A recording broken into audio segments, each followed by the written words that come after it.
Selam aleikum, dhe shumë të pyes për një çështje rreth umrës. Kam dëgjuar se nëse je në Mekë dhe dëshiron të bësh një umre tjetër, duhet të dalësh jashtë haremit, për shembull në Tenim, te xhamia e Oshës.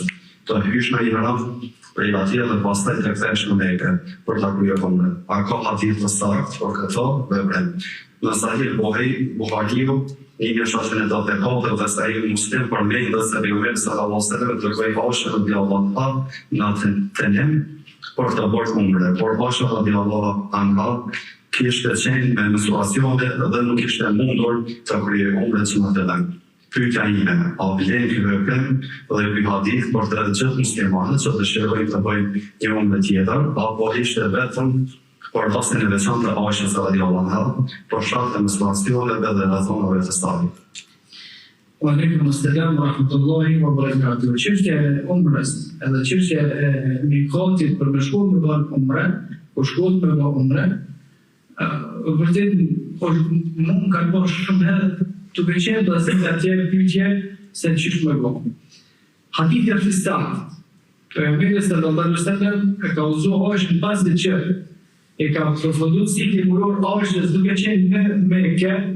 Pejgamberi sallallahu alaihi wasallam ka uzuar për shkuar deri te pika e caktuar që tash quhet xhamia e Aishës, edhe për aty me u kthye për me bë umrën. Çështja se umra edhe haxhi për bëhet ka një lloj interesant, që është shumë interesant me ditëve musliman, po është mirë për ditëve qafirat me kuptu se çka është ligji fetar. Paranimi e 450 vjetëve, pejgamberi sallallahu alaihi wasallam kushdo që dëshiron me ardh në krye haxhin ose umrën, që to ndonjë halefe, që to në Taif, që to në 4 anë e Qabës, kur të vini në pikat e caktuara, nuk lejohet me hyje matematikë derisa nuk e bëni niyetin të vëlla edhe nuk e vesh një ramat. Dhe deri në këtë ditë, çdo musliman që ka aty e zbaton këtë ligj. Kërkush të shtinë me zëmë ka për zbaton këtë ligj. Pse e zbaton këtë ligj?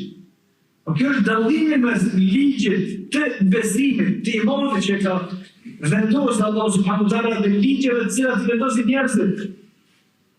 Miliona njerëz që e bën haxhin, një prej tyre nuk e dën që të rregull me cilën veç një fjalë ka thënë Ramazan, kur vini këtu, nuk lejohet më me hipa në vesha, edhe nuk hyn asnjë më ndryshe. Kjo madhështia e ligjeve të fesë.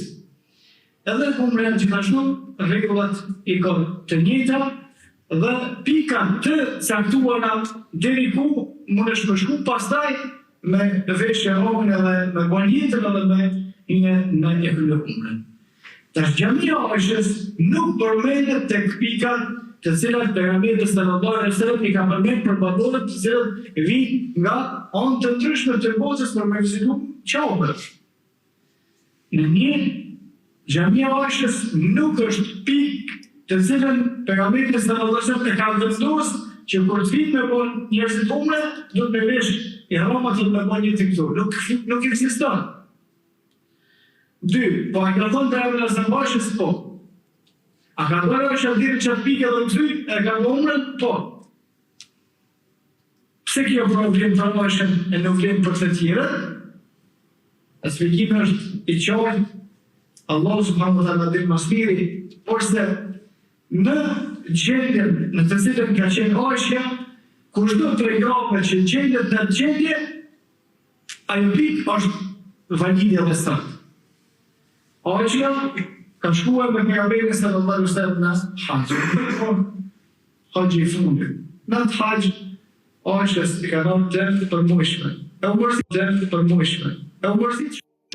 Ramazan si kushtim ka thënë Aisha, kjo është procedur që ligji ka bën Allah subhanahu wa taala me vijat e ademit në mesazhin dhe nuk ka nevojë të shqetësoj diçka. Gjatë qëndrimit në Mekë, Aisha është pasur me të përmuajshme dhe mundësit për me pa umre ka pas. Pejgamberi sallallahu alaihi wasallam ka usuar me shku deri te pika e caktuar dhe nuk thy. Tash rregulli mbetet në fuqi. Kushton pejgamberin të muslimanëve që në Mekë përfundon cikli mujor, dëshiron të bëni umre, mos shkon në pikat më të larta, por shkon te pika e Aishës radhiyallahu anha, për shkak se ajo është specifika me të cilën e ka uzu pejgamberi sallallahu alaihi wasallam. Kurse për njerëzit e tjerë, të zakonshëm, kush bën vetëm pe Mesjid Aisha, umre nuk është të saktë.